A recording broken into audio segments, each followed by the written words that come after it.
karena mata hatinya tertutup dari pintu hidayah, yang masih mempertanyakan dan sebagainya. Apakah butuh bukti sezaman untuk membuktikan bahwa Rasulullah itu utusan? Tidak membutuhkan bukti sezaman. Ini sudah jelas pengakuan dari Allah Subhanahu wa taala, ditegaskan oleh Allah Subhanahu wa taala, Muhammadun Rasulullah, diisbat oleh Allah Subhanahu wa taala.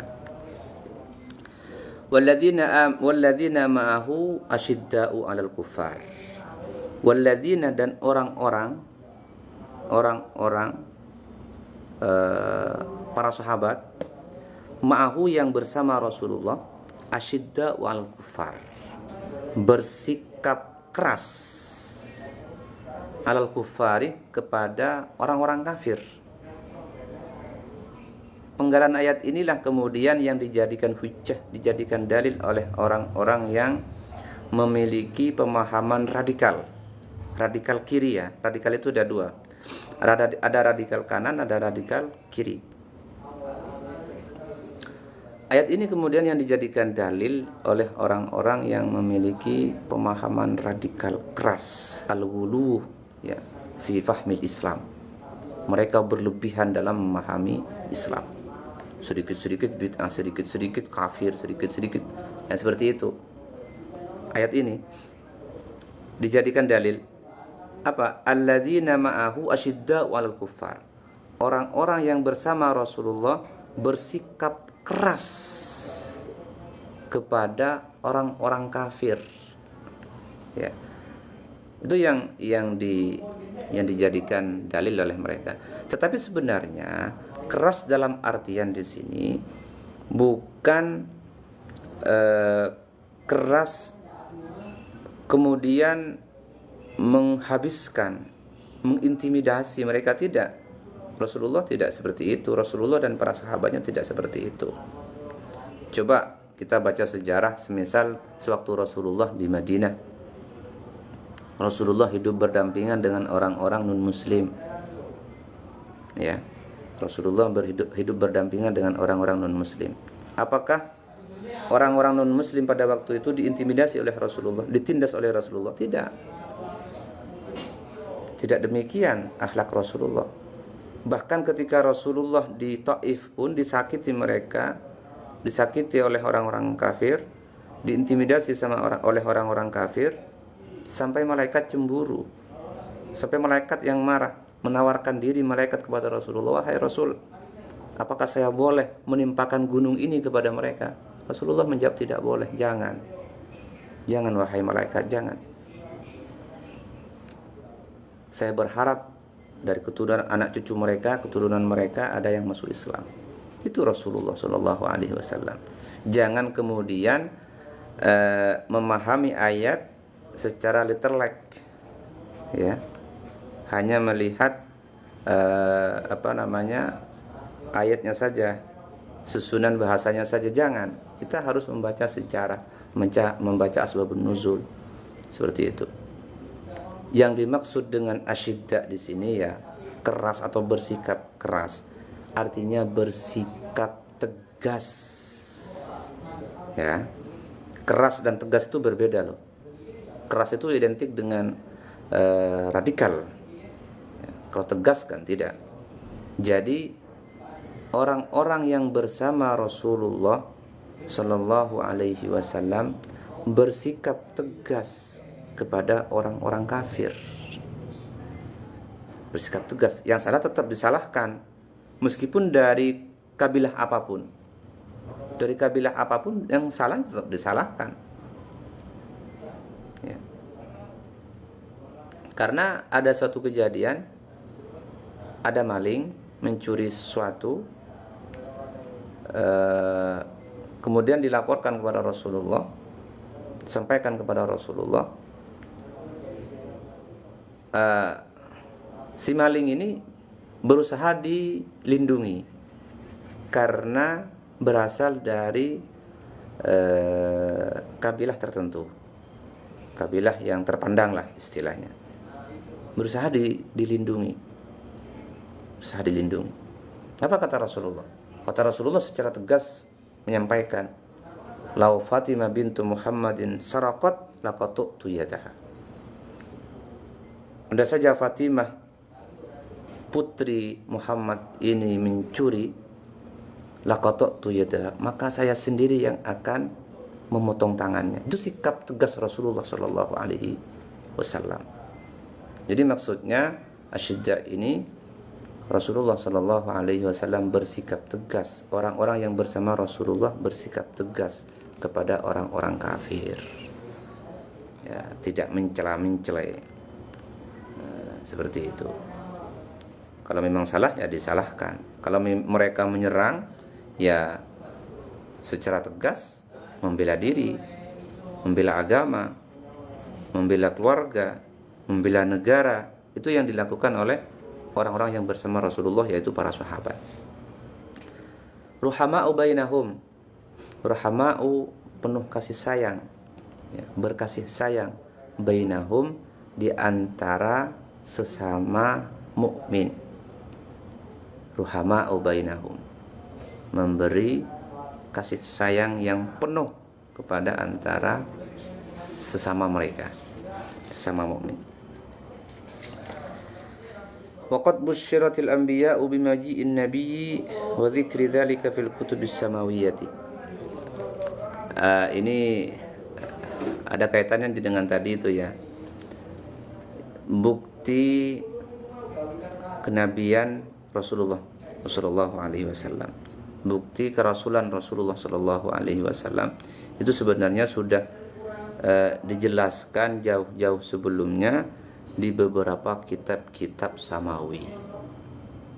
Dijelaskan di Taurat, Zabur, Injil, itu sudah dijelaskan. Jadi mereka itu sebenarnya sudah tahu, ya. Sebenarnya sudah tahu.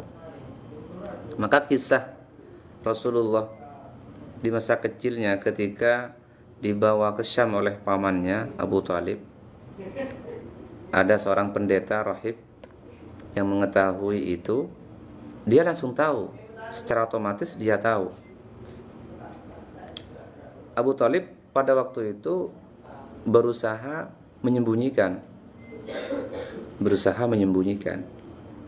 Maka ketika pendeta itu bertanya kepada Sayyidina Abu Thalib, itu siapa?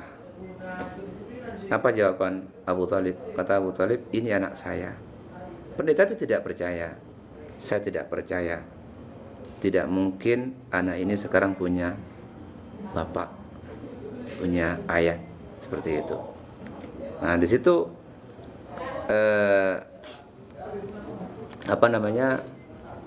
suatu bukti bahwa kenabian Rasulullah itu benar-benar nyata, tidak diragukan lagi.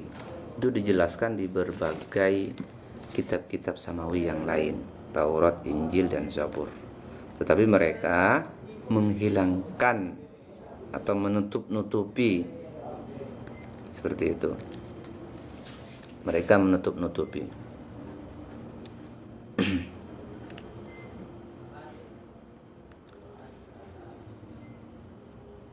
Al-adillatu ala sidqi da'watihi katsiratun wa yas'abu hasruha walakin minha ala sabilil misal.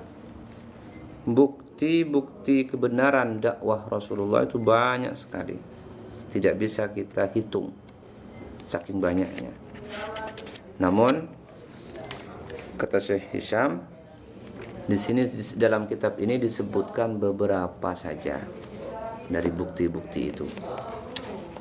Pertama, ja'a bi kitabin ajazatil arabuh an ta'tiya bi aqsari suratin minhu ma'a anna an-nabiyya sallallahu alaihi wasallam ummiyun lam yata'allam al-qira'ata wal kitabata wa huna takunul mu'jizah. Bukti pertama, terbukti dengan sangat jelas, ya, bahwa orang-orang Arab pada waktu itu tidak bisa menirukan Al-Quran. Itu bukti nyata, ya, bukti nyata bahwa mereka orang-orang Arab orang-orang yang ahli sastra pun pada waktu itu tidak bisa menirukan atau menandingi kehebatan kesusastraan Al-Quran. Ya, tidak bisa. Meskipun dengan satu surah yang terpendek pun mereka menirukan tidak bisa. Tidak bisa.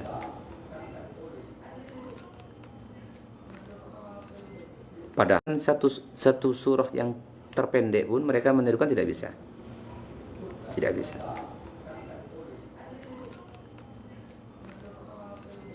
Padahal di pasar itu ada panggung penampilan syair-syair jahili.